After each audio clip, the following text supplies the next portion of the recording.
que vous allez bien. Ce n'est toujours pas Jean Massier, c'est Malek Délégué. Je ne suis pas seul. Je suis avec mes copains, avec Usul ici présent. Bonjour. Avec Léa Chamboncel ici présente. Coucou. On live un petit peu spécial. On se retrouve tout à l'heure à 17h pour un jeu de rôle en collab avec Libé, avec Fibre Tigre à la Sorbonne. Mais avant, on voulait donner la parole à ces étudiants mobilisés depuis le début de la semaine. Vous le savez, il y a des collectifs palestiniens là dans toutes les universités qui sont en train de se mobiliser. Et comme beaucoup de mobilisations d'étudiants, mais encore plus sur cette question-là, on les empêche très très souvent de s'organiser, de se mobiliser, de prendre la parole.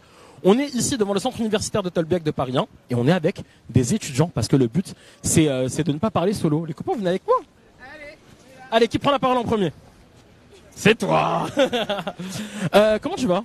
Bah écoute, ça va et toi? Ça va, je vais te demander de te présenter pour que notre audience puisse te connaître un petit peu. Oui. Bah alors je m'appelle Irène, je suis militante au Point Levé et à Révolution Permanente et moi je suis pas étudiante à Paris 1 pour le coup, je suis étudiante à Paris 8 à Saint-Denis je suis étudiante et en gros on a organisé lundi une journée de mobilisation en soutien à la Palestine. Aujourd'hui on a recommencé la journée de soutien à la Palestine après la grosse journée du 1er mai d'hier et du coup ce matin en fait dès 10h du matin on a été plusieurs dizaines d'étudiants sur la fac à poser des tentes, à décorer le hall de la fac en mettant des banderoles en soutien au peuple palestinien, en mettant des pancartes, des stickers, etc. pour dénoncer le génocide en cours à Gaza, pour dénoncer la complicité de nos gouvernements avec le gouvernement de Netanyahou et aussi pour dénoncer la répression qui est en train de s'abattre sur les étudiants qui se mobilisent en soutien à la Palestine en France mais aussi aux États-Unis. Je voulais aussi d'ailleurs en profiter pour envoyer toute ma solidarité aux étudiants de Columbia, de Yale, de toutes les universités américaines qui sont en train de se mobiliser en ce moment et qui sont en train de subir une répression féroce de la part du gouvernement américain. Donc voilà, en fait on s'est mobilisé pour tout ça, on va dire. Tu fais bien de le rappeler, c'est pas un mouvement qui est isolé. Il y a des facs aux États-Unis, des universités américaines, mais pas que. Il y a aussi dans le monde entier des mobilisations de jeunes étudiants qui voient le jour. Usul. Oui, bonjour. Parce que je ne suis pas seul. Va. Désolé, copain. Des questions, Usul, quelque chose vas-y, je t'en prie. De quoi des questions? Tu veux que je te pose des questions? Non, mais non, pas à moi. Non, Irène vient de moi je trouve parler. ça assez ouf. C'est la première fois. Alors j'en ai vu d'autres des mobilisations étudiantes, mais c'est la première fois que je vois ça sur la base d'une cause internationale. Il y a plus que ça derrière, en fait. La Palestine, ça finit par être aussi le creuset de plein d'autres trucs, l'islamophobie, les luttes anti-impérialistes de manière générale. Je comprends un peu comme ça. Mais évidemment, je pense que c'est aussi comme ça qu'il faut la comprendre, la répression qui est en train de s'abattre sur nous. C'est qu'en fait, nous, on en a conscience, mais les gouvernements aussi en ont conscience, qu'on est en train de participer à quelque chose de très fort, qu'on est en train de participer à un mouvement international. Et c'est pas pour rien aujourd'hui qu'ils sont en train d'appeler ça le Vietnam 2.0.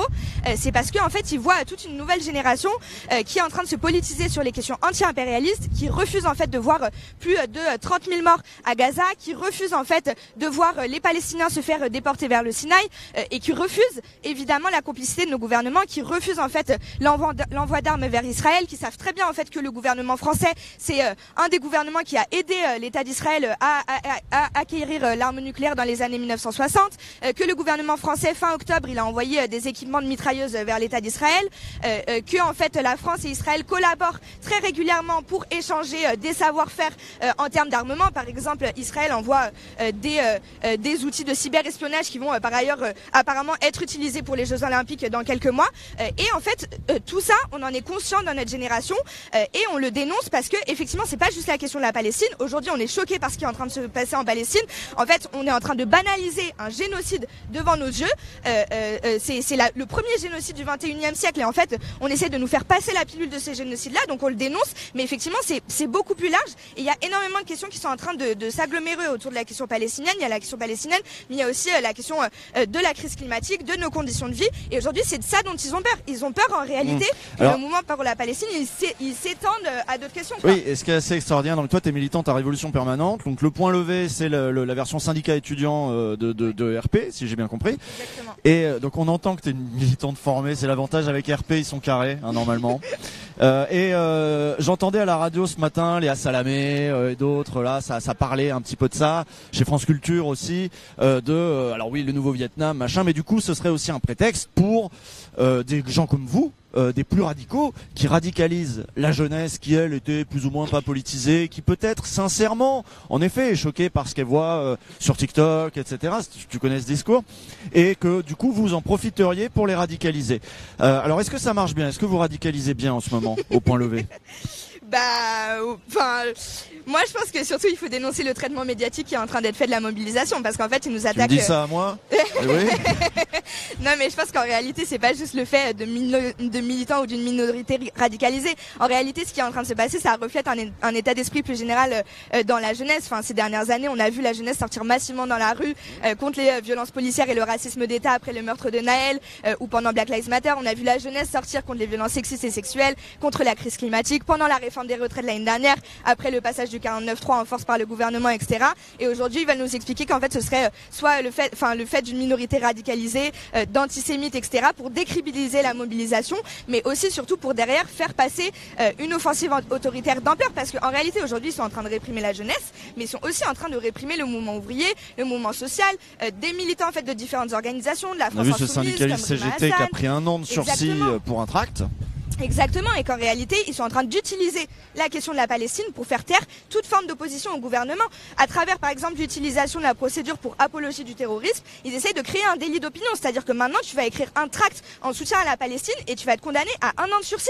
Tu vas faire des tweets en soutien au peuple palestinien, tu vas être convoqué pour apologie du terrorisme par la police. Et ils sont en train d'utiliser tout ça pour derrière préparer la répression des prochains mouvements, pour derrière préparer la répression des militants syndicalistes ouvriers qui vont faire grève pendant les Jeux Olympiques, préparer la répression des étudiants qui vont dénoncer la précarité étudiante et la dégradation de nos conditions de vie, préparer la répression des jeunes femmes qui vont sortir en fait contre les violences sexistes et sexuelles, contre l'impunité, etc. Enfin, c'est pour préparer en fait les esprits à cette répression-là qui sont en train aujourd'hui d'utiliser, de convoquer des militants de toutes sortes, d'envoyer la police dans les campus. On a parlé de la police, on a parlé du gouvernement, mais dans l'extrême droite, il n'y a pas que la police et le gouvernement, il y a aussi des petites milices, des étudiants de droite qui sont un peu chauds, il y a l'UNI, il y a d'autres groupuscules. Vous la sentez, la menace? Il y en a qui la sentent, il y en a qui l'ont déjà éprouvé ou qui ont vu des trucs déjà?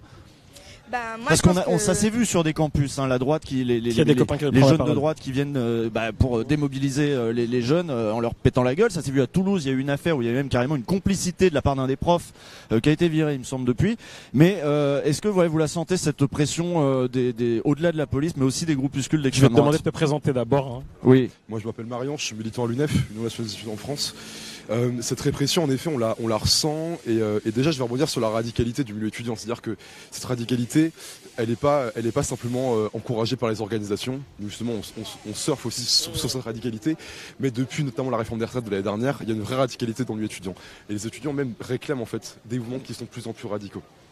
Par rapport justement à tous les. À partir de quand on est radical? C'est quoi radical? Enfin, on entend radical dans le sens où les mouvements sont de plus en plus massifs, et en fait on utilise, disons, une violence massif et pas radical. C'était pas radical, mais une violence légitime qui est plus importante. Les blocages qui se systématisent, des AG dans lesquels on est de plus en plus nombreux, etc. Ouais, mais ça, tu vois, je me dis, du coup, oui, le gouvernement va dire que c'est radical. Moi, je trouve pas ça radical de faire des AG ou de faire des manifs. C'est pas ça radical. Si on accepte de dire ça, c'est radical. On se coupe l'herbe sous le pied nous-mêmes. Ouais, bien sûr, mais après, c'est que on dit souvent le milieu étudiant n'est pas politisé, alors que c'est complètement faux. La jeunesse aujourd'hui, elle s'engage, elle se positionne sur des questions qui sont très fortes, et c'est justement dans ce sens-là où on voit aussi une prise de conscience générale dans le milieu étudiant. Voilà. On est ici, on vous l'a dit parce que je voyais dans le chat, vous étiez en train de demander où nous sommes. On est devant le centre universitaire de Tolbiac. Alors on va pas filmer les agents de sécurité, mais comme vous pouvez le voir, les grilles sont fermées. Donc les étudiants ne peuvent pas accéder et se réunir. Qui peut nous expliquer un petit peu là, Léa, tu es avec moi? Qui peut nous expliquer un petit peu ce qui se passe à Tolbiac là depuis ce matin? J'ai discuté un peu avant qu'on commence l'émission avec vous deux, enfin surtout toi, qui m'expliquait qu'en fait, en gros, votre crainte principale, c'est de voir que on vous donne pas d'espace pour discuter, pour vous organiser. Du coup, comment vous faites pour faire vivre ce mouvement en dehors de vos espaces traditionnels de rencontre, à savoir l'université? Peut-être je me présente d'abord. Du coup, je m'appelle Lou, je suis de l'Union étudiante, donc je suis aussi étudiante à Paris 1. Et en fait, là, on a fait ce blocage, on a commencé parce qu'en fait, c'est le seul moyen qu'on nous donne pour nous exprimer, parce qu'en fait, on a demandé à avoir des salles, à avoir des amphis, à faire des rencontres avec des personnes pour parler de ce qui est en train de se passer à Gaza, pour parler de la cause palestinienne. Mais en fait, à chaque fois qu'on demande ça, ils nous refusent de nous donner des salles, de nous donner des amphis. Donc en fait, en fait, on nous empêche de nous exprimer et nous on considère que l'université c'est aussi un lieu où on peut débattre politiquement, où on peut parler d'actualité et on nous permet pas ça. Et donc, on a décidé de bloquer. Mais là, comme vous l'avez dit, en fait, c'est à l'université qui est fermée et en fait de faire la fermeture administrative du centre. Nous, ça nous empêche aussi de nous organiser parce que là, on voulait bloquer pour faire une AG et que ensuite on puisse parler de ce qu'on fait après dans la suite du mouvement pour qu'on puisse s'organiser, pour qu'on puisse continuer à se battre et à décider collectivement de ce qu'on va faire. Et en fait, ça a été empêché par l'université parce qu'en fermant l'université, comme je l'ai dit, ils nous empêchent. Là, on a été obligé de sortir. Sinon, il y avait la police qui allait arriver avec les CRS et tout ça pour juste nous dégager de la fac en fait. Et du coup, dans ces moments-là, quand vous avez des moments où en fait vous essayez de vous rencontrer, vous essayez de vous réunir et que finalement vous n'avez pas accès à ces lieux pour discuter, pour vous organiser, comment vous réagissez? Là, qu'est-ce que vous avez prévu du coup? Pour cet après-midi, alors je me présente aussi peut-être. Du coup, je m'appelle Chen, je suis en philo ici à Tolbiac, je suis aussi à l'Union étudiante. Alors pour ce soir, il y a une AG Interfac qui est prévue à Paris 8 si je me trompe pas, à 18h30, donc ça va être l'occasion pour les étudiants de Paris 1, de Paris 4, de Paris Cité, de Sorbonne Université, enfin un peu de toutes les facs de la région parisienne, de s'organiser et de se poser les questions sur comment on continue cette mobilisation sur la cause palestinienne. Je vais aussi revenir sur la politisation des jeunes. Moi je pense pas que les jeunes soient pas politisés, mais je pense qu'en fait on est une génération qui a été déçue à multiples reprises. On a connu que des gouvernements de droite, on est la génération de Macron, de Hollande, de Sarkozy, et en fait on a une jeunesse qui est déçue. Et cette jeunesse, je pense qu'en fait on a réussi collectivement, que ce soit les organisations ou même les étudiants qui s'organisent par eux-mêmes, en fait à les réveiller, à leur montrer que oui, le problème en fait il continue, qu'il faut pas se laisser abattre, il faut pas en fait prendre ça pour une fatalité de dire oui, le gouvernement il est nul à chier, oui clairement, mais on peut bouger, on peut faire des choses, on peut radicaliser le mouvement, on peut agir. En fait on a beaucoup de gens qui sont politisés mais en fait qui ont pas réussi à agir par eux-mêmes, et là ce mouvement a réussi à ramener tous ces étudiants là qui étaient ralliés à notre cause et à les faire agir et à se mobiliser tous ensemble à l'échelle de la fac d'une part et aussi à l'échelle des étudiants au global, comme cette AG Interfac le montre. Les amis, petite question pédago, vous pouvez nous expliquer ce que c'est qu'une AG? Parce qu'il y a peut-être des gens dans le chat qui n'ont jamais vécu d'AG. Bonjour, donc moi c'est Adrien, je suis au Point Levé aussi, je suis étudiant à Paris 1. Mais en gros, une assemblée générale, c'est un moyen pour les étudiants de prendre en charge une mobilisation. C'est un moment où, en fait, toute notre vie, on nous répète qu'on n'a pas le droit de participer à la démocratie, ou alors on participe que aux élections, tu votes et puis point barre. Mais en fait, il y a un moment où quand on prend en charge une mobilisation, qu'on veut porter des revendications, etc., et ça implique d'organiser une démocratie directement. Et du coup, une assemblée générale, c'est un moment où on va massivement, en tant qu'étudiant, on va être les centaines à décider de ce qu'on va faire, de ce qu'on va revendiquer, de comment on va porter notre combat, etc. Et ça implique du coup de prendre un peu un risque, parce que tous les étudiants doivent se mettre dans la mobilisation, ils doivent se mettre en âme et conscience dans ce qu'ils sont en train de faire, mais c'est aussi en fait un pouvoir pour nous les étudiants et pour l'auto-organisation, c'est une tradition du mouvement ouvrier aussi, c'est une manière pour reprendre en main le politique, et donc c'est vraiment un outil politique hyper puissant. On est avec aussi Ewen qui est à côté de moi, je te donne le micro. Bonjour. Est-ce que tu es mobilisé toi? Alors moi je suis mobilisé mais je suis en L1 donc j'ai un peu juste d'arriver. Okay. Donc c'est grâce à toutes les personnes qui ont parlé que je suis là aujourd'hui. Ok. En fait, faut savoir que quand tu arrives à la fac, c'est pas vraiment facile de se mobiliser. En fait, le premier jour, il y a les syndicats qui se présentent. Et en fait, ça fait plaisir de voir des gens qui sont pas syndiqués venir te prendre par la main, te dire voilà, il y a une AG dans 3 heures, viens avec nous bloquer la fac, c'est pour ça, on a des votes. Un fonctionnement démocratique, ça fait plaisir. Tout le monde peut participer. En fait, c'est assez impressionnant de voir comment on arrive à s'autogérer. Il n'y a pas véritablement de patron, en fait, c'est fou. Et c'est vrai que dans la société actuelle, on ressent pas vraiment ce mode de... C'est ta première mobilisation, toi, ou tu t'es déjà mobilisé par le passé? Je me suis mobilisé en manifestation, mais jamais à la fac, parce que du coup, c'est ma première manifestation à la fac. Donc ça fait plaisir. C'est une belle expérience. Ouais, c'est une belle expérience. Ok. Cool. Les amis, je te reprends le micro, Ewen, je te remercie. Qui peut m'expliquer un petit peu, parce que là, il y avait beaucoup de camarades, beaucoup d'autres étudiants qui étaient devant Tolbiac, et tout le monde est parti en mouvement. Est-ce que vous pouvez m'expliquer là où ils sont, et surtout, est-ce qu'on va les rejoindre? Tac. Bonjour, moi je me présente. S'il te plaît. Je m'appelle Jules, je suis militant du coup à l'UNEF, le syndicat étudiant. Oui. Du coup ils sont tous partis en fait là, du coup on était devant, on est tous sortis parce que du coup le centre a fermé administrativement. Ils sont tous partis du coup au centre Grand Moulin, enfin Paris 7, Paris Cité quoi. Ok. Ils sont allés en fait suivre, du coup, comme disait mon camarade tout à l'heure d'une autre organisation, mais mon camarade quand même. Voilà, à propos des AG Interfac, là on peut voir que beaucoup de facs parisiennes en fait se mobilisent, et même en dehors de Paris, en banlieue, et même dans toute la France entière. Bien sûr. On a vu à Saint-Etienne, c'est passé, l'IEP de Lille hier, voilà. Et du coup là, par exemple, c'est un bel exemple de justement de mobilisation interfac parisienne. Là, à Paris Cité, il se passe qu'il y a un blocage et peut-être une manif qui va partir après. Ok. Du coup, étudiantes et étudiants mobilisés à Paris 1, nous, du coup, on décide de s'ajouter à ce Bien mouvement-là sûr. pour vraiment les soutenir, pour mobiliser en fait toutes les facs de Paris, quoi. Donc là, vous comptiez aller les rejoindre? Exactement. Eh ben, je vous propose qu'on y aille tous ensemble. C'est parti. On va se mettre en marche. En marche, c'est pas le bon terme. Désolé. Pardon. On va avancer tout doucement. Les copains. C'est une grande marche. Voilà, c'est plutôt dans ce sens. La grande marche de Macron, c'est pas ça? C'est qu'il y a 250 personnes derrière nous. Et pour des raisons de sécurité, on vous les montrera pas, mais il y a beaucoup de monde. Beaucoup de monde sur place, non? Vous savez un peu combien il y a de gens sur place là? Ok, surprise alors. Les amis, après ce live, vous allez m'appeler Michael Jackson parce que je vais faire tout ce live pour ma cadreuse. Parce que je la remercie pour son travail, je vais le faire en marche arrière. À tout moment, je peux tomber. Et ça va faire une petite séquence, en vrai. Oui, ça va faire voilà. une petite séquence. Donc, pour ceux qui nous retrouvent, on est en live spécial devant l'université de Tolbiac parce que des étudiants se mobilisent à travers toute la France sur la question palestinienne, mais pas que. On a eu l'occasion d'en parler avec eux. On se dirige donc vers un autre point parce qu'on l'a dit, la mobilisation la concerne plein de facs à Paris. Moi j'ai d'autres questions. Hein, J'ai sinon... pas bossé mon cardio depuis une semaine, je crois que je le sens.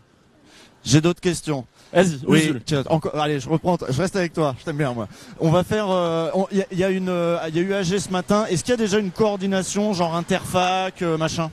Alors il y a une interfac ce soir normalement à 18h30, je crois que c'est à Paris 8, du coup j'ai pas tout suivi vu que je suis venue pour le live, mais il me semble que ce sera à Paris 8 et d'ailleurs je voulais en profiter parce que demain à 14h, attends moi aussi je vais me mettre en arrière, demain à 14h au Panthéon on organise un grand rassemblement qui est appelé par en gros à peu près l'ensemble des organisations étudiantes, sera à 14h au Panthéon et l'idée c'est justement de pas s'adapter au calendrier universitaire parce que je sais que c'est la fin de l'année, que tout le monde est en partiel, que les cours ils vont bientôt s'arrêter etc, mais nous faut pas qu'on s'arrête à ça, il faut qu'on continue la mobilisation étudiante jusqu'au bout et si on peut pas la continuer dans nos universités, on peut quand même la continuer en se coordonnant les différentes universités.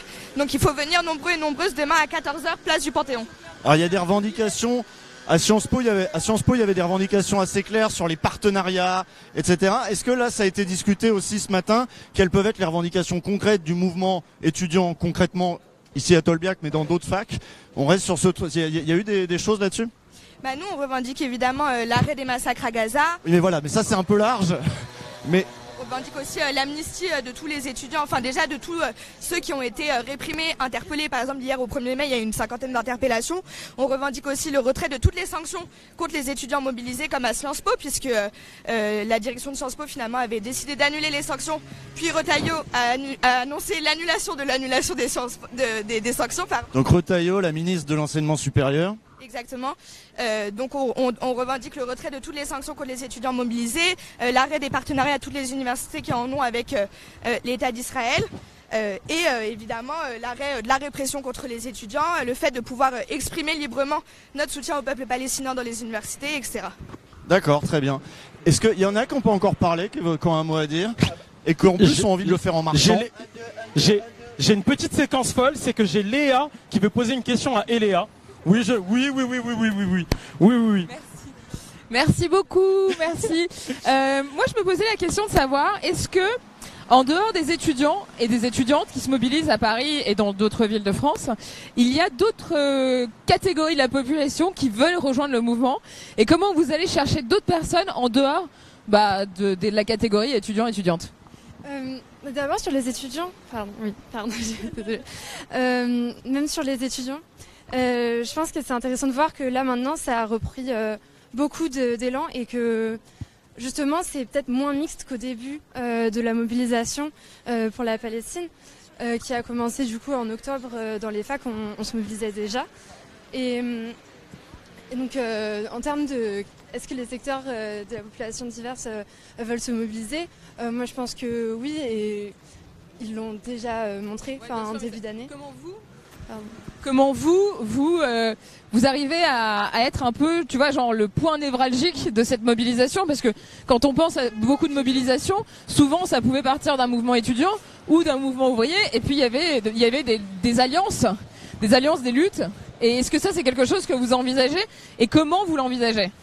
Oui, je pense que. Est-ce que vous commencez à parler avec les syndicats, enfin tu vois d'autres mouvements quoi? Peut-être que Rennes, je saurais plus précisément, mais je pense que, c'est un point très important, justement, l'alliance en fait qu'on pourrait faire entre étudiants et travailleurs, et que en fait justement c'est pas juste est-ce que c'est possible, mais je pense que c'est même nécessaire.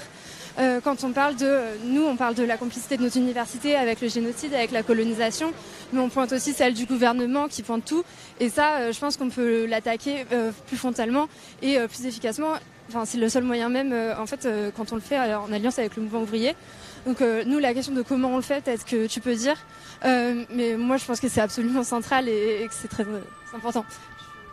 Bah oui, grave. Non mais moi je pense que ça c'est un point qui est vraiment central, parce qu'en réalité quand on dit Vietnam 2.0, c'est pas anodin, parce que Vietnam 2.0 c'est la mobilisation de la jeunesse en 1968, mais c'est aussi derrière le début de mai 68, le début de la grève générale, et en réalité le grand mouvement étudiant de mai 68, derrière il a stimulé l'irruption des travailleurs de la grève générale, etc. Donc aujourd'hui s'ils sont en train de nous réprimer, c'est aussi parce qu'ils ont conscience que l'année dernière il y a eu un mouvement d'ampleur pendant les retraites, qu'il y a eu des mouvements de grève massifs, notamment chez les éboueurs, dans les transports, etc. et qu'ils ont peur que ça recommence, qu'ils ont peur aujourd'hui que les étudiants s'allient aux travailleurs comme ils l'ont fait l'année dernière. Enfin là, le chemin qu'on est en train de faire, c'est à peu près le même chemin qu'on faisait il y a un an pour aller aider les éboueurs des 10 rues dans Paris à bloquer leur lieu de travail. Donc évidemment, ils ont peur de ça. Et c'est aussi pour ça qu'ils sont en train de réprimer le mouvement ouvrier, que Jean-Paul Delescaux il s'est pris un an de sursis, etc. Du coup, quels sont très concrètement, parce que là tu me réponds un peu en théorie, mais même si en pratique je vois bien ce que ça donne, hein, mais concrètement, est-ce que vous êtes en discussion avec d'autres mouvements? Est-ce que vous êtes en train de la préparer, cette alliance? Et comment? Bah, nous, de toute façon, Révolution Permanente, le Point Levé, c'est notre collectif étudiant, mais à Révolution Permanente, on a aussi des camarades qui sont travailleurs dans les transports, à la RATP, à la SNCF, dans les raffineries, etc. Donc, au quotidien, nous, on travaille et on milite avec nos camarades travailleurs. Typiquement, le cortège du 1er mai qu'on a fait hier, c'était un cortège étudiant-travailleur pour expliquer, en fait, pour rappeler l'importance de mettre un plan de bataille aujourd'hui, de poser un plan de bataille face à la situation qui est marquée par des traits réactionnaires très très importants. Et typiquement, je pense qu'il y a une question qui est essentielle, c'est la question des directions syndicales qui aujourd'hui ne disent aucun mot sur la question de la Palestine, qui ont fait de la journée d'hier une journée totalement routinière sans proposer aucun plan de bataille, et que justement aujourd'hui, très concrètement, il faut qu'on organise l'alliance étudiants-travailleurs. Donc typiquement, nous on envoie toute notre solidarité à Jean-Paul Delescaux. Aussi, on a un camarade qui est travailleur dans l'agroalimentaire, qui est en train de se faire réprimer par son patron. Nous, on a organisé plusieurs rassemblements en son soutien, etc. Donc, pardon, je suis un peu essoufflée de parler en marchant. Normal. Mais évidemment, même la question des Jeux Olympiques, ça va se poser, la question d'aider les travailleurs à faire grève. Est-ce qu'il y a des lieux de rencontre où pour le moment c'est pas du tout mis en place? Parce que j'entends bien hein, l'intention, la volonté de s'allier, mais est-ce que vous envisagez, je sais pas moi, une nagée de grève générale, quelque chose de plus d'ampleur qui dépasse en fait le mouvement étudiant?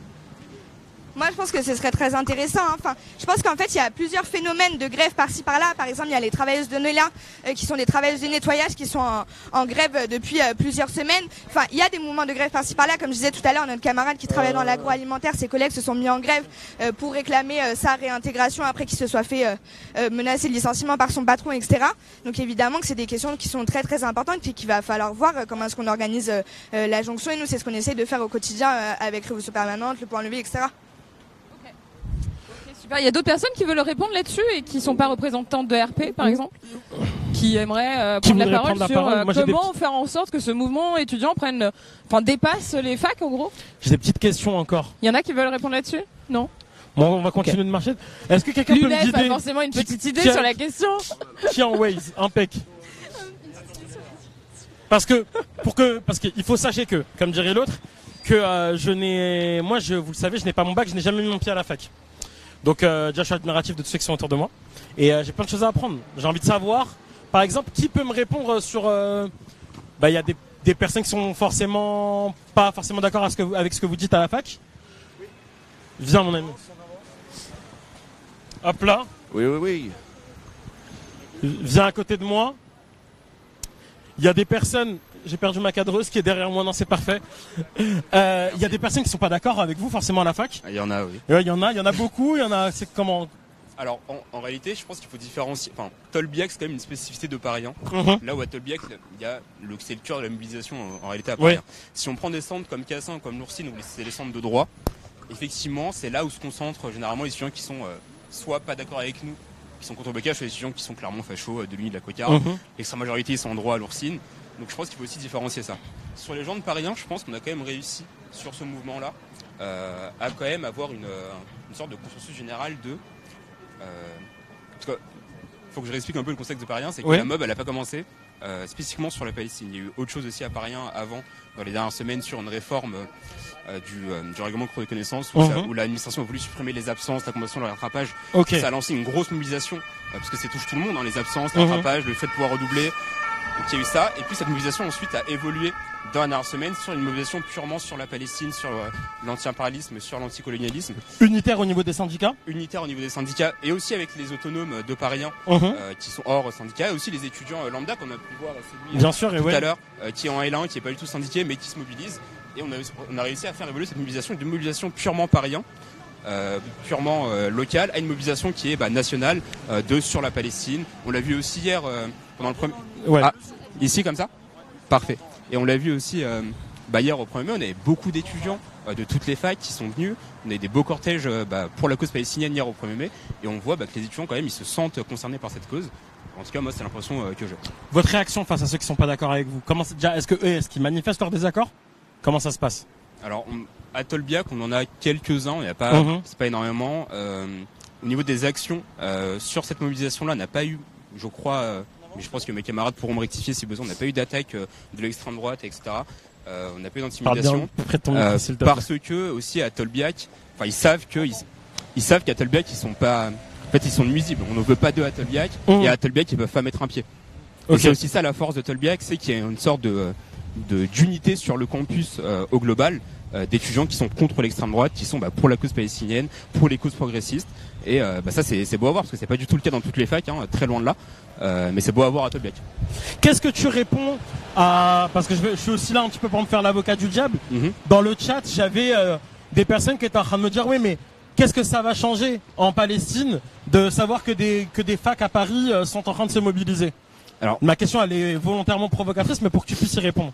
Bon, déjà, je pense qu'il y a déjà une preuve du soutien en fait d'un mouvement étudiant qui est national, qui se milite pas à Paris, qui se limite pas à Paris.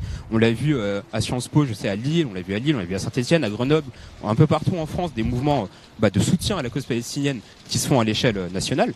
Il y a aussi la pression qu'on met sur nos universités qui font des partenariats avec des universités en Israël et qui soutiennent aussi, pour certaines, le génocide en Palestine. C'est aussi leur mettre la pression et les forcer à avouer en fait leur position très clairement sur la cause palestinienne et les forcer à arrêter ces partenariats, à arrêter aussi de réprimer les étudiants qui se mobilisent pour la cause palestinienne. C'est mettre les universités devant leurs problèmes et leur dire voilà, vous soutenez le génocide en Palestine.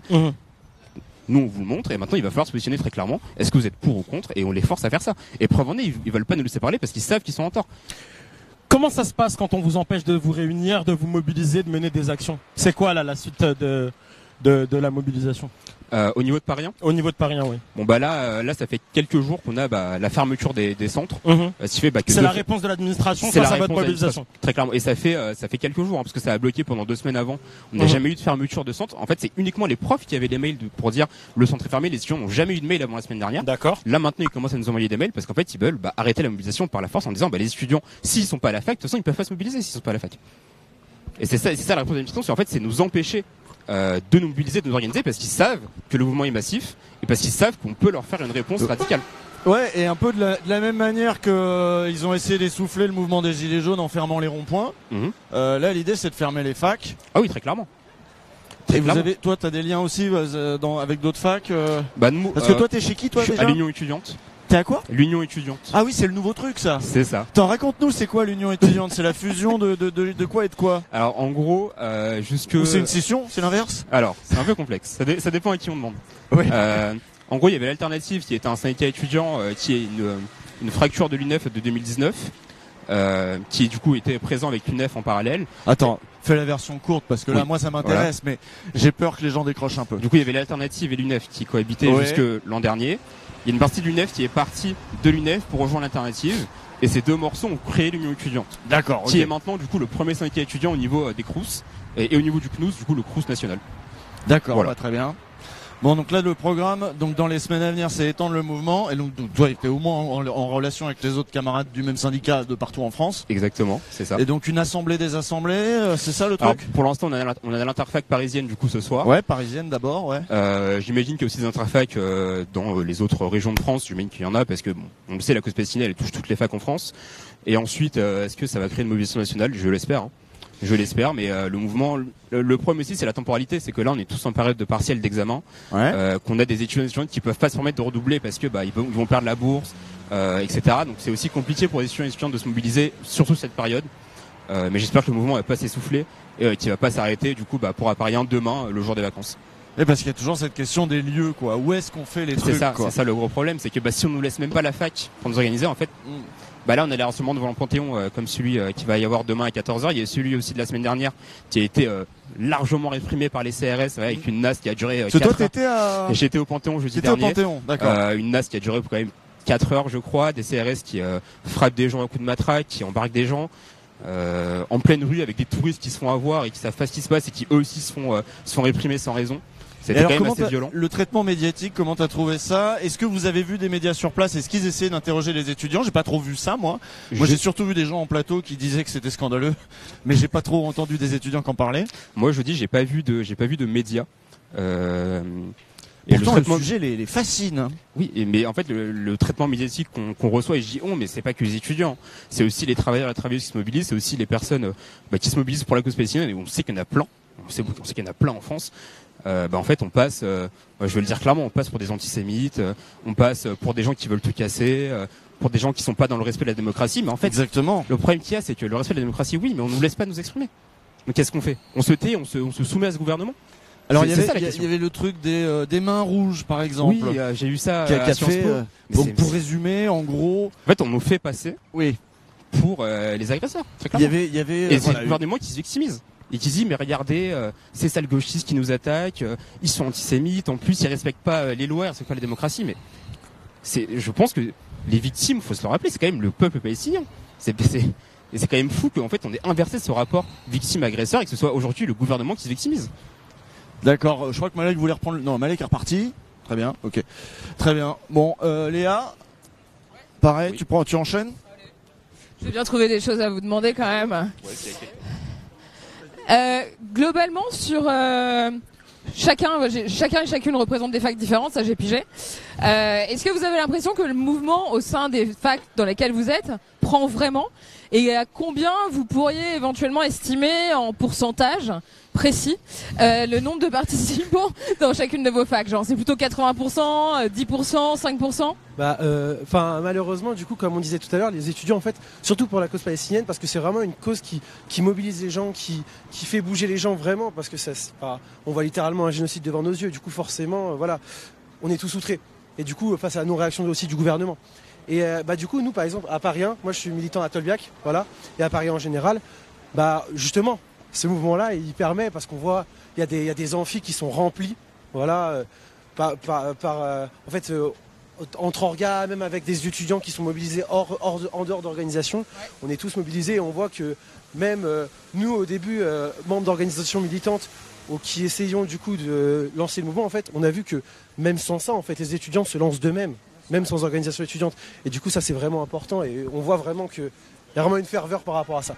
Et est-ce que vous avez des liens avec les partis politiques? Est-ce qu'il y en a qui sont venus vous voir, qui sont venus vous soutenir dans vos mobilisations? Dans nos mobilisations, alors non, pas pour le coup à Tolbiac, nous ici, mais en tout cas, je sais qu'hier il y avait beaucoup de médias, mais c'est pareil, par exemple, on a vu aussi, je voulais parler aussi de, par exemple, dans ce qui est soutien, on a vu par exemple tout ce qui est soutien à ce qui s'est passé à Sciences Po.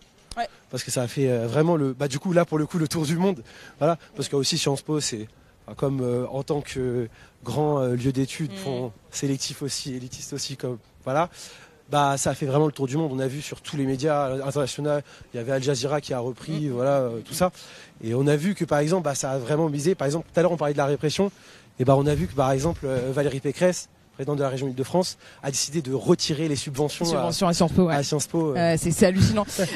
Autre question que je me posais, beaucoup de personnes font état du fait que le dialogue est impossible, que c'est excessivement polarisé.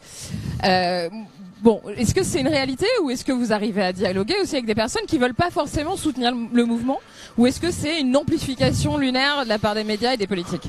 Alors en vrai, au niveau des étudiants, on arrive vraiment à convaincre. C'est vraiment une cause qui arrive à convaincre. Et même, comme disait Shane tout à l'heure, en fait, à Paris 1, ce qui passait, c'est que c'est parti d'une lutte qui était au niveau de nos droits d'étudiants, que ce soit la compensation des rattrapages. Mais ça concerne directement en fait les étudiants. Du coup, forcément, ils prennent ça en compte. Et comme je disais, la Palestine, pour le coup, c'est quelque chose qui mobilise beaucoup. Voilà, du coup, forcément, on arrive à convaincre. Exactement. C'est pas le clash permanent comme on essaie de nous faire croire, quoi. Exactement, voilà. On en parlait, rappelle-moi ton prénom s'il te plaît, Lou. On le disait, on vous décrit en ce moment là les étudiants comme d'affreux monstres qui veulent être ultra violents. Est-ce qu'on peut rappeler la réalité des choses? Moi je trouvais que c'était important en fait de rappeler que nous on se mobilise pour la paix et contre un génocide qui est en train de se passer à Gaza, et que justement c'est important de comprendre ça, que là on nous fait passer pour des personnes qui sont violentes, pour des agresseurs et tout ça, alors que en fait c'est pas nous les agresseurs. Enfin, je trouve que c'est complètement retourner la situation, c'est montrer que en fait là en tant que mouvement étudiant on est en faveur de la paix et contre un génocide qui est en train de se passer, et que le mouvement étudiant historiquement en fait il se mobilise pour la paix. On l'a vu, on parlait du Vietnam par exemple, mais aussi par rapport à la guerre d'Algérie. Et on voit bien que nous, on veut bien montrer que les étudiants et les étudiantes, ils sont là, elles sont mobilisées vraiment pour la paix, et qu'en fait, ce traitement médiatique est en train de complètement retourner la situation. Et aussi, je voulais bien rappeler que là, on est en train de créer un mouvement qui est pacifiste, et que nous, c'est vraiment le message qu'on veut faire passer.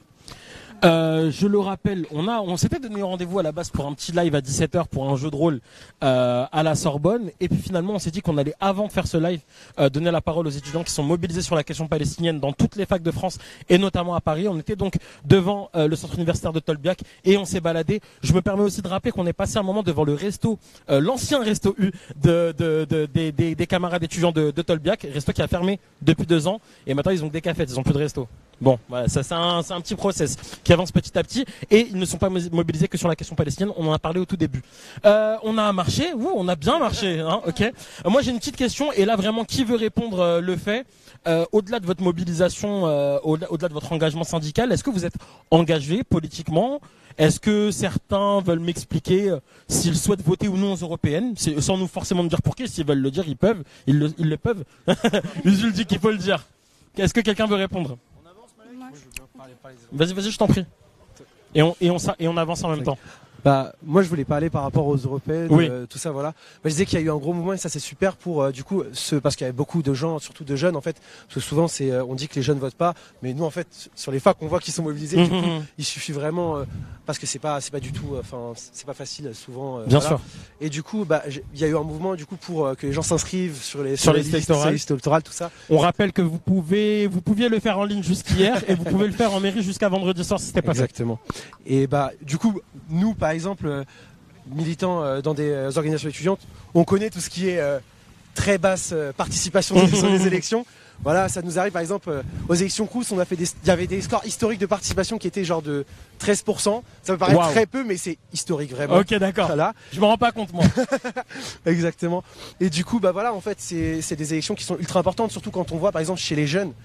Il me semble, il y avait un sondage qui disait que de 18 à 25 ans, c'était 44% pour le Rassemblement National et Jordan Bardella. Comment tu réagis toi face à ça? Je suis outré. Je suis outré que du coup, en fait, c'est des gens qui vont directement contre nos idées et contre la jeunesse, et en général, surtout sur les personnes racisées par exemple, ou alors sur les personnes immigrées, voilà, sans papier.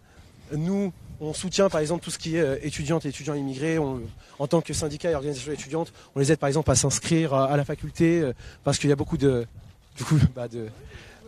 blocage par rapport à la fac, voilà. Toi, tu comptes voter le 9 juin? Bah oui, complètement. Ok, non, mais c'est...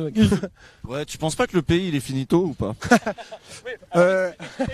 Explique que c'est notre discussion. Oui, non, parce que mais en vrai, moi du haut de mon grand âge, je vois ça complètement partir en couille. C'est-à-dire qu'on n'a pas toujours vécu dans ce pays, dans cette ambiance-là comme ça. C'est ça. Je sais pas si vous avez vu, mais moi je suis de la génération qui, en 2002, il y a Le Pen au second tour, tous les jeunes sont dans la rue. Voilà, c'est ça. J'entendais les chiffres ce matin.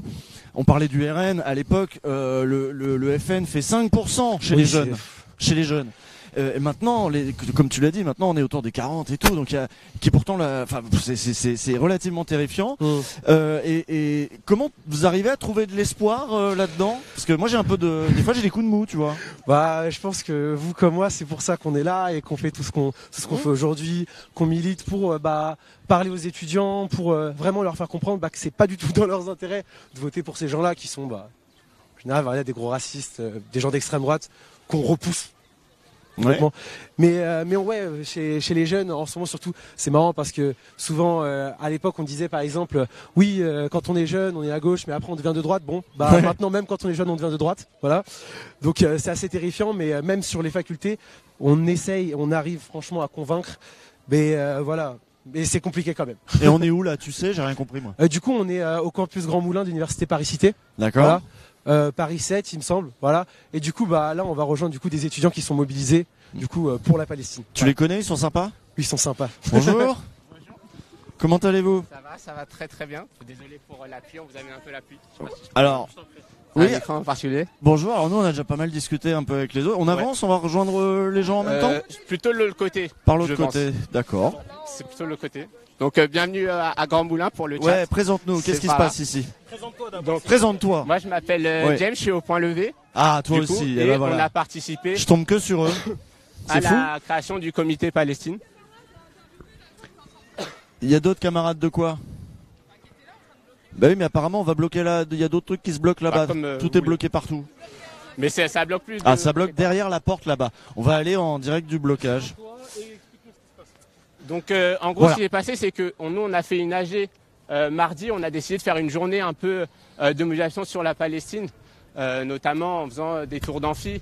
Et ce qu'on a fait c'est une petite, parce qu'on a fait c'est une déambulation dans les bâtiments de la fac. Ouais, des tours d'amphi, c'est-à-dire que tu rentres dans l'amphi et quand il y a cours, que le prof soit d'accord ou pas.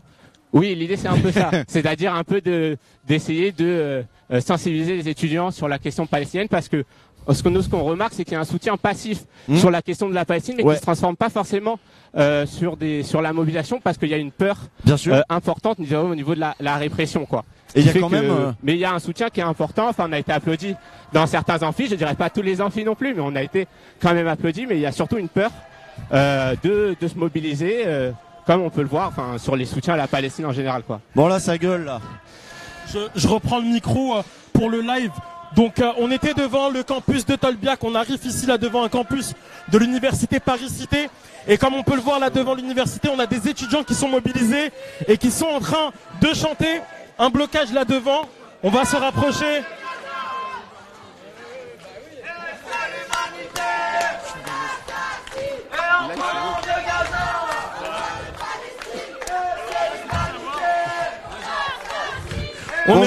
On essaye de faire cela tant que faire se peut. J'espère que vous m'entendez le live. J'espère que vous êtes mobilisés. On a plusieurs étudiants là qui sont mobilisés. Je vais vous dire qu'il y a peut-être 100 étudiants, 150 étudiants. T'es meilleur que moi en comptage. Ouais, mais moi j'ai envie de dire, là profitons aussi, taisons-nous un peu. Il y a des slogans, on peut regarder, faire quelques images. Parce que en fait on entend beaucoup de on entend des slogans horribles, on entend ça sur les plateaux de télé. Or écoutons là les slogans, est-ce qu'il y a des trucs horribles? On peut se rapprocher un peu peut-être.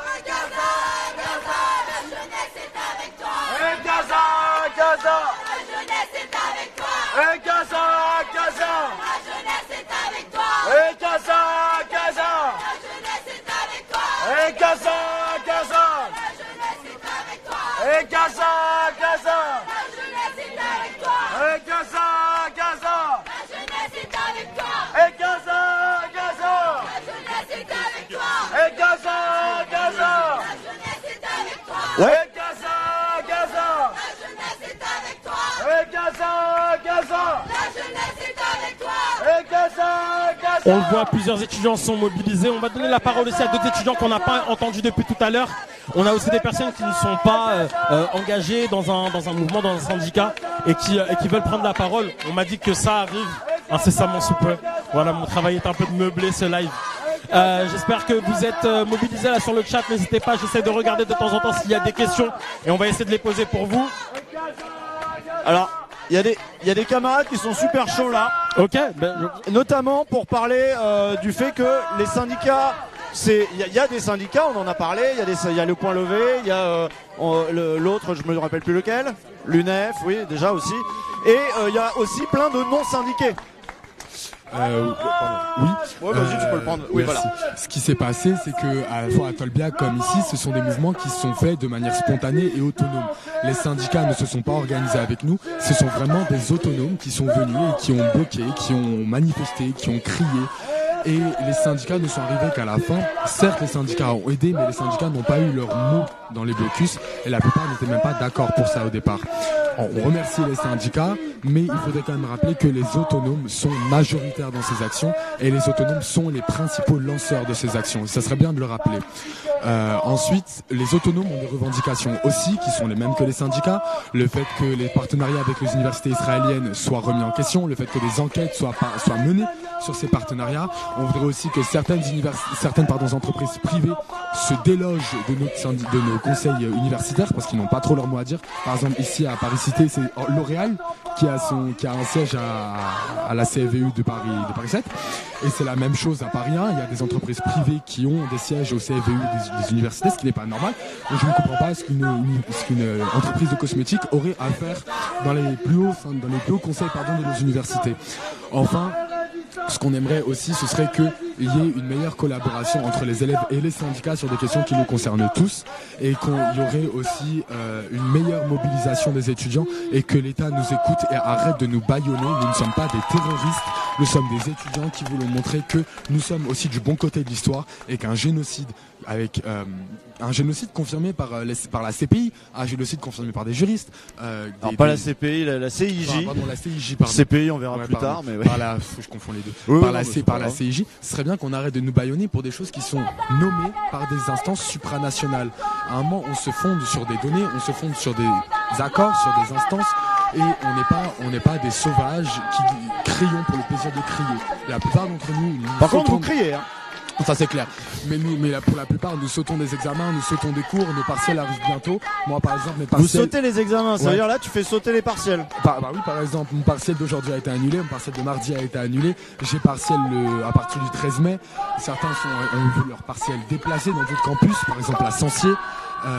Donc on va s'éloigner ne serait-ce que pour que moi je vous entende et que nous on s'entende. On va sur le trottoir d'en face et ouais, on va faire ça. Parce que là c'est bon, vous avez bien entendu les slogans, je pense. Donc oui, dis-moi.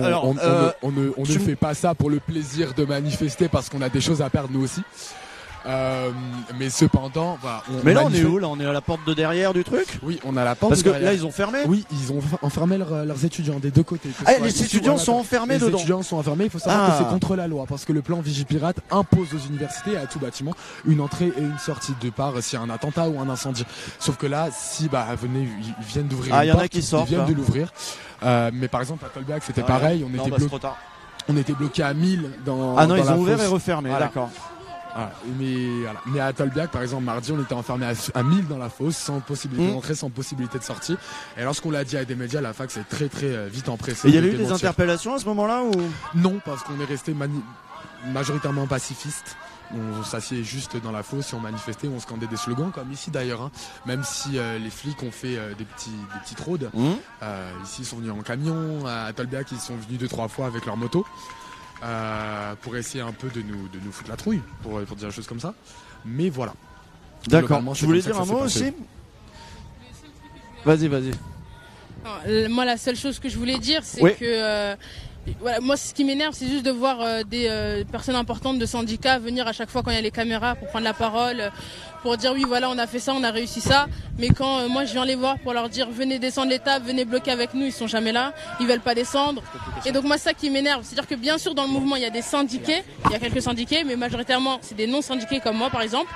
Et oui, ça m'énerve juste qu'ils soient là pour parler, mais quand il faut bloquer, ils soient pas là.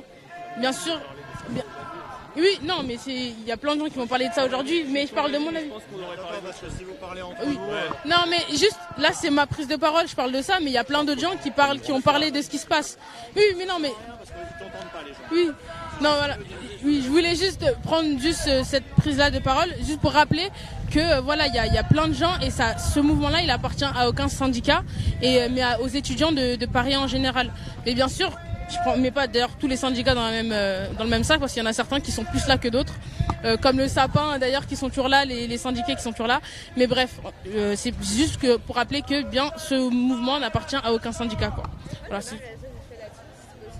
Voilà. Rapidement, Irène, s'il te plaît. Ouais, je t'en prie. Moi, je veux bien réagir là-dessus parce que moi, je suis d'accord. Moi, je pense que les organisations, elles doivent être aux côtés des étudiants. Enfin, ouais, moi je suis militante au point levé justement. J'allais dire ça, moi je pense que les organisations étudiantes elles doivent être aux côtés des étudiants, que c'est leur rôle, que c'est leur place, que au contraire les organisations étudiantes elles doivent pas chercher à instrumentaliser les mobilisations mais au contraire à les appuyer.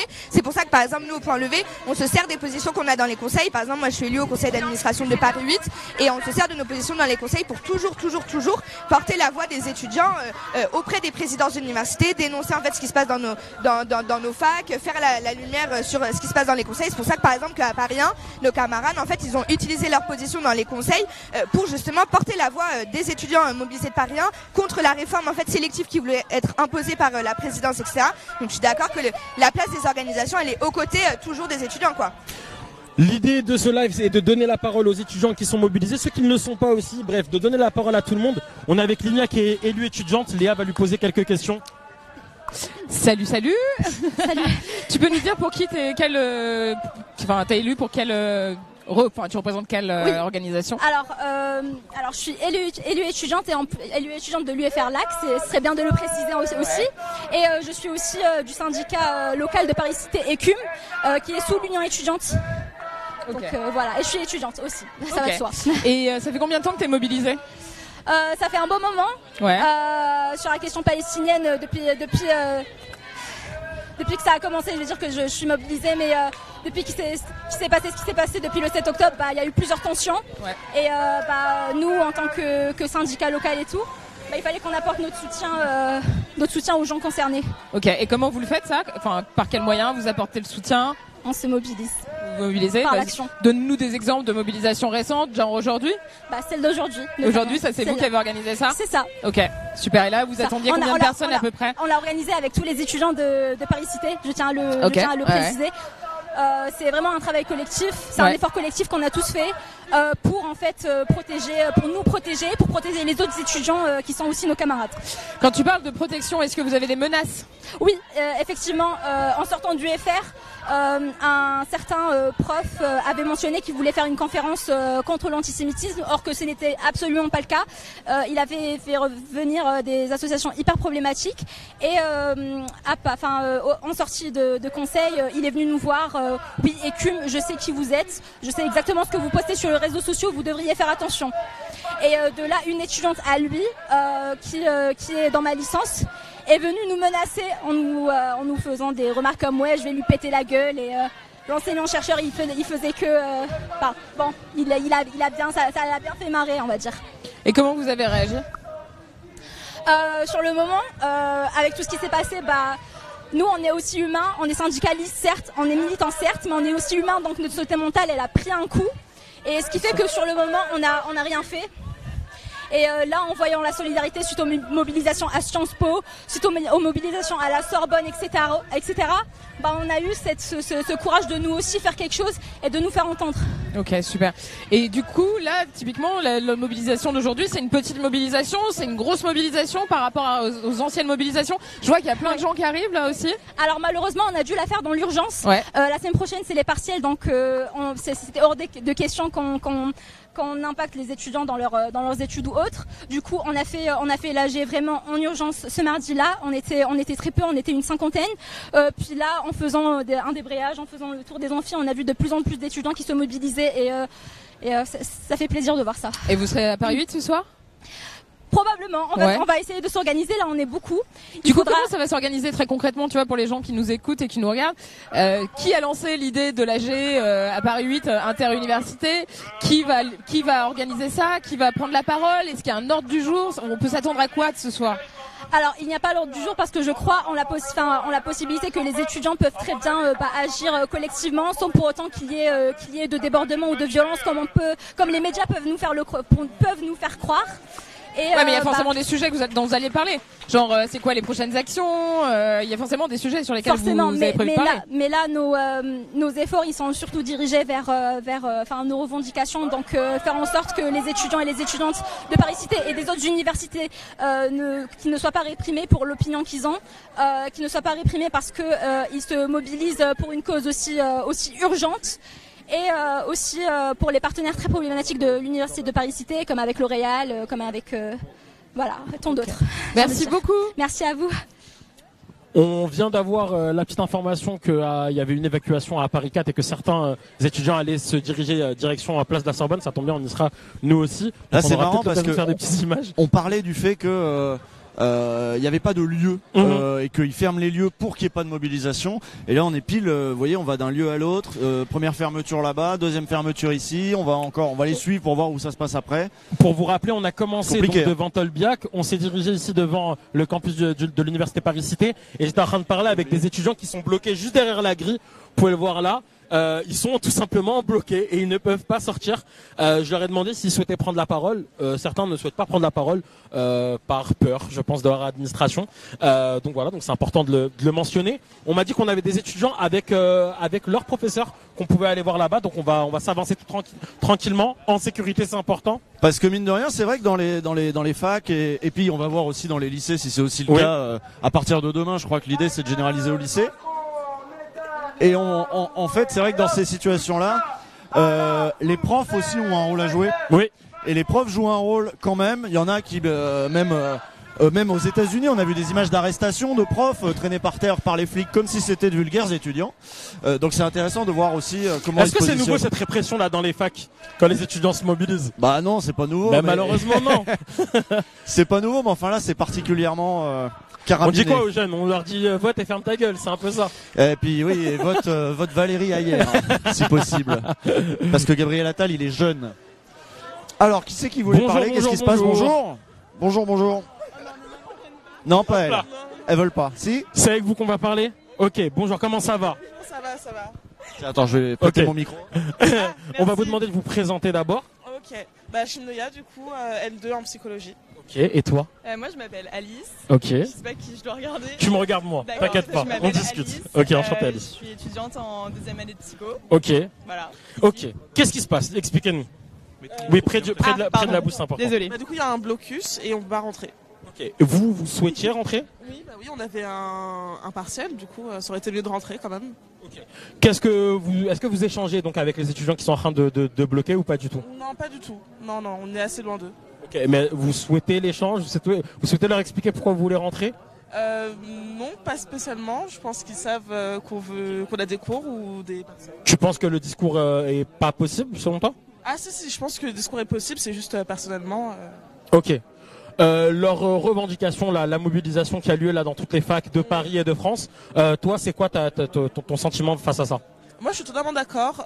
Après il y a quand même, on est en période de partiel, de période d'examen, donc pour les autres étudiants c'est peut-être pas très bénéfique, mais je soutiens la cause 100%. Ok, donc c'est aussi ces voix qu'on voulait faire entendre, montrer qu'il y avait aussi des étudiants qui partageaient les revendications portées par les collectifs palestines dans toutes les universités, mais qu'il y avait aussi des étudiants qui voulaient passer leur partiel en toute tranquillité et qui se retrouvent malheureusement aujourd'hui bloqués. Vous êtes là depuis combien de temps? Explique-nous. Depuis 15-20 minutes. Ok. Le partiel était à quelle heure? 45. Ouais, 14h45. 14h45. Il a été annulé, donc. Ok, donc vous avez eu l'information de l'annulation du partiel. Ouais. Ok. Le prof était avec nous. Vous deviez tous la passer votre partiel là, tous ceux qui sont derrière? Ah non, c'est pas notre. Ok, c'est pas, c'est nous, pas ça. avec vous, d'accord. Ok, et ça se passe comment là avec vos camarades? Vous en parlez? C'est quoi là votre sentiment face à ce partiel annulé? C'est quoi la suite aussi? Qu'est-ce que vous dit l'administration? Alors du coup on échange avec surtout les étudiants qui sont déjà à l'intérieur des locaux, qui sont aussi bloqués. Mais pour l'instant on sait pas trop, on attend des informations.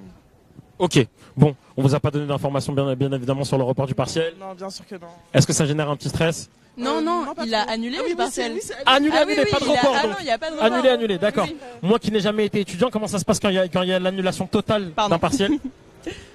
Du coup la note c'est... Enfin elle est calculée sur les autres examens. Ok, bon, on oublie totalement cet examen. Ouais. Ok, bon, je sais pas c'est quoi votre sentiment, est-ce que vous êtes triste, je sais pas, Non, plutôt contente personnellement. Ok, Bah, on est un peu soulagés. C'est vrai que c'est une période hyper tendue de partiels, d'examens, tout ça. Et bien sûr qu'il y a une atmosphère hyper tendue politique et chez les étudiants en général. Et donc, tout ça, c'est un peu très gros pour nous. En plus, il y a tout le côté, toute la question de la précarité étudiante et tout. Enfin, ça devient énorme, quoi. Ouais. Il y a beaucoup de tensions. Une pression qui commence à être... Voilà, c'est ça. Et en fait, c'est assez dommage que ce genre d'événement tombe à ces moments-là, parce qu'en fait, en temps normal, on aurait été hyper heureuse d'aller les rejoindre et de participer et tout ça. Et en fait, ça tombe à un moment où juste, il nous faut pas ça. Ça crée un obstacle alors que ça devrait pas l'être en soi. Et du coup, c'est un peu frustrant. Enfin, moi, je ressens grave de la frustration. Parce que j'aurais tellement aimé avoir le temps de manifester avec eux et voilà. Et donc c'est un peu frustrant et d'un autre côté c'est un peu énervant aussi parce que on a nos potes à l'intérieur qui peuvent pas sortir. Avec qui j'ai discuté, certains qui n'ont pas voulu témoigner par peur de l'administration, et ce qu'on peut comprendre aussi. Mais on a vu qu'il y avait plein de camarades étudiants qui étaient bloqués de l'autre côté. Franchement, bon, voilà. No comment. Ok, no comment. No soucis. Merci en tout cas pour votre témoignage. C'est important d'avoir votre voix ici. Oui. Alors écoutez, vous avez vu Jules, vous avez vu Léa Chamoncel, il n'y a pas qu'elle. Il n'y a pas que, il y a aussi notre camarade chroniqueur chez Maxit, Safia Etoin, qui est avec nous. Comment elle va?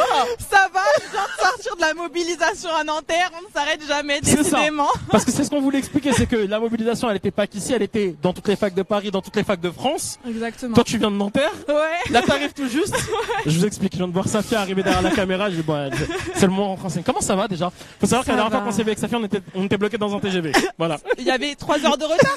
3 heures de retard. 3h30, voilà. Bon, explique-nous la semaine. Alors, écoute, cette semaine, très chargée puisqu'en fait, moi je tiens à remercier les camarades mobilisés de la Sorbonne qui ont décidé de prendre l'initiative suite aux étudiants de Sciences Po de camper à la Sorbonne-Mère. Et je crois que chez nous, chez les étudiants, ça a créé quelque chose d'important. C'est qu'en fait, on s'est dit, il est possible de se mobiliser malgré le contexte de répression et de diabolisation en fait que notre mouvement subit. Et à partir de ça, ça a clenché l'Assemblée Générale de 500 étudiants à la Sorbonne. Et nous, Nanterre, notre université, elle a une grosse histoire de mobilisation contre l'impérialisme, contre la guerre au Vietnam. Donc pour nous, ça faisait sens de poursuivre cette mobilisation. Comment ça s'est passé là à Nanterre depuis le début de la semaine?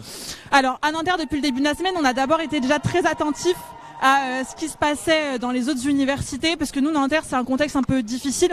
On a des libertés démocratiques à la fac qui sont de plus en plus diminuées. On a moins le droit de tracter, moins le droit de s'exprimer en amphi. Le problème aussi, c'est qu'à Nanterre, il y a un contexte de répression qui est pas facile. On est une université dans les quartiers populaires. La mort de Naël, elle nous a beaucoup traumatisés. Et donc, en fait, voir que des universités à Paris se mobilisent, ça nous a donné de la force pour aujourd'hui faire une journée d'action qui consistait à déployer une banderole sur le toit de l'université pour dire que les étudiants de Nanterre étaient solidaires de Gaza. Évidemment, on s'est fait kiffer, fumigène, slogan. Et puis surtout, on a fait une assemblée générale à 13h qui a donné des perspectives à la mobilisation sur Nanterre. Qu'est-ce qu'il en ressort de l'AG? Ce qu'il en ressort, c'est que nous, en fait, on a créé un comité de mobilisation pour la Palestine à Nanterre en lien entre les habitants de Nanterre et les étudiants. Et ça, c'est une première en Ile-de-France d'avoir des étudiants et des habitants qui se lient en fait pour la cause palestinienne. Et on s'est donné aussi comme point de rendez-vous et de mobilisation le 29 juin, la marche en fait en mobilisation et en hommage en fait à Naël, parce qu'on s'est dit que jusqu'au 29 juin, nous en tant qu'étudiants, on voulait aider la maman, donc Mounia de Naël, à faire en sorte que les étudiants sensibles au racisme, sensibles à l'anti-impérialisme, sensibles à la Palestine, de pouvoir se mobiliser. Ça va donner quoi? Ça va donner que nous, à Nanterre, on va poursuivre la mobilisation. D'accord. On va poursuivre des groupes d'action. Tout sera annoncé sur les réseaux sociaux. Et surtout, nous, on a donné un point d'accord à quoi? À dénoncer la criminalisation de notre mouvement. C'est ce que je voulais t'en parler juste après. On encourage aussi à tous les étudiants en France à poursuivre la mobilisation, notamment en s'emparant du campement et des tentes. Et évidemment, on appelle aussi à continuer à se mobiliser, même au-delà des partiels. Nous, l'échéance qu'on a, on va pas se mentir, là où c'est un peu compliqué, c'est qu'on a des partiels, c'est la fin. Oui. Et nous, ce qu'on dit, c'est qu'en fait, c'est pas parce que c'est la fin des partiels et la fin de l'année scolaire que la mobilisation, elle est terminée.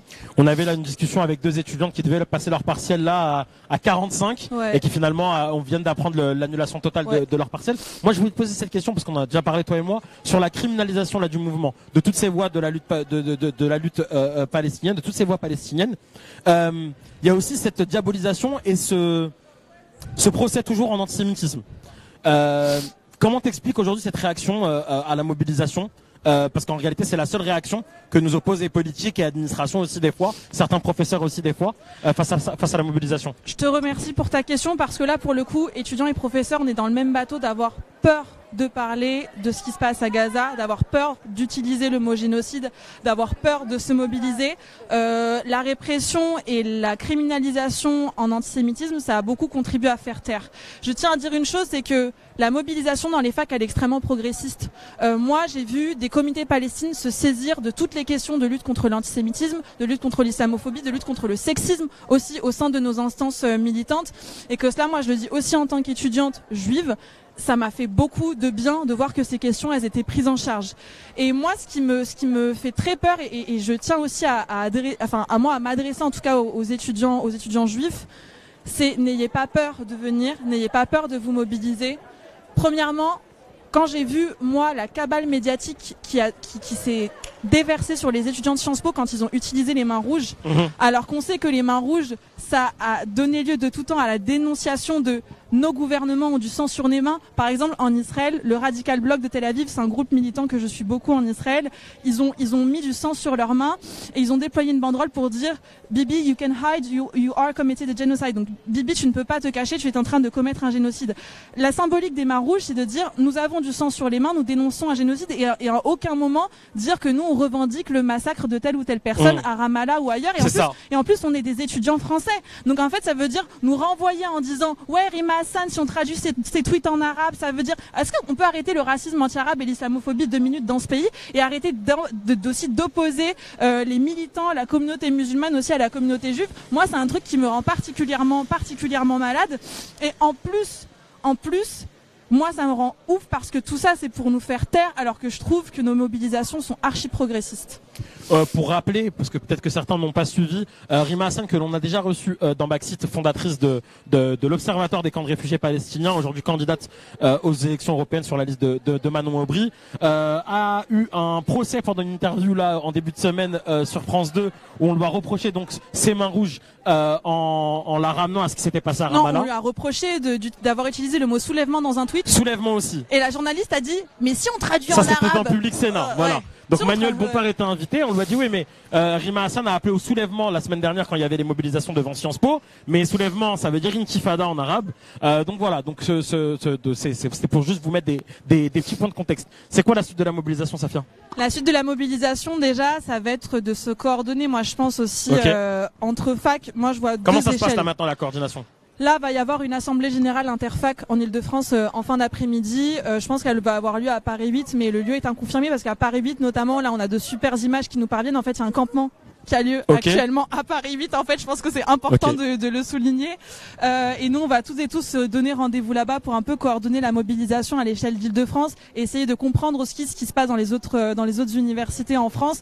Moi, juste, ce qui me met du baume au cœur, c'est que malgré la fin de l'année, notre mobilisation, elle n'est pas finie. Pourquoi ?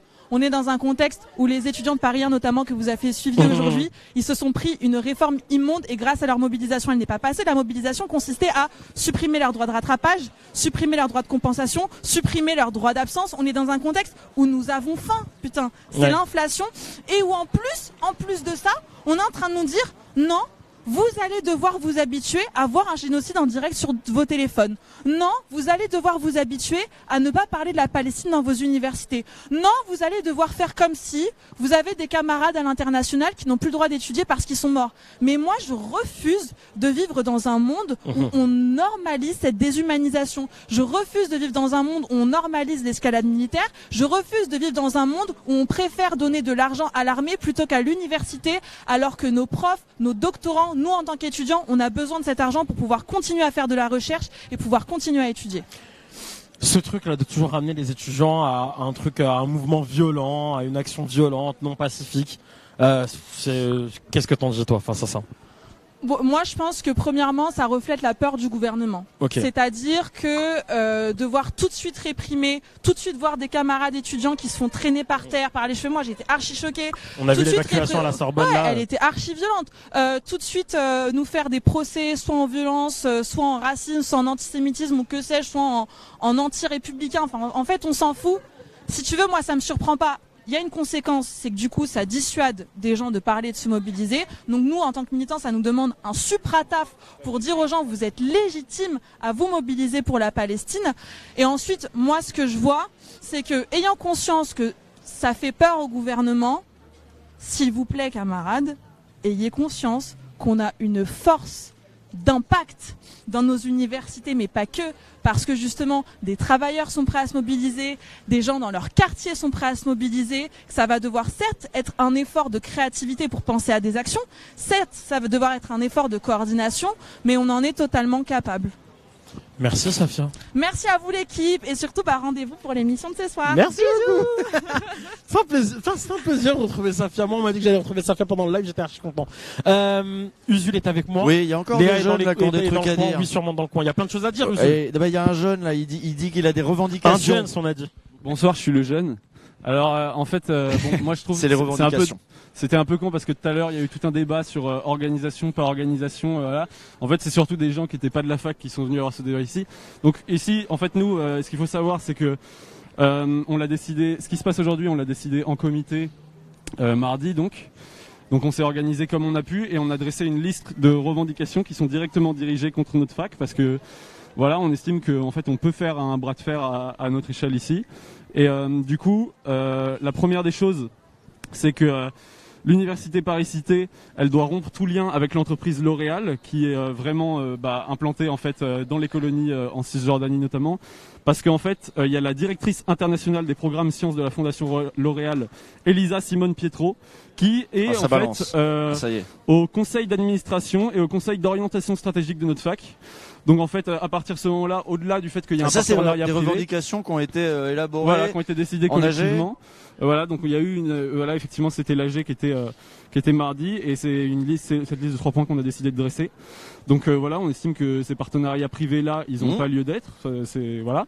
Donc ça c'est le premier point. C'est le les premier partenariats point, privés. Partenariat privé. Ensuite, le deuxième point, c'est sur le boycott académique du monde, du monde académique israélien dans son ensemble.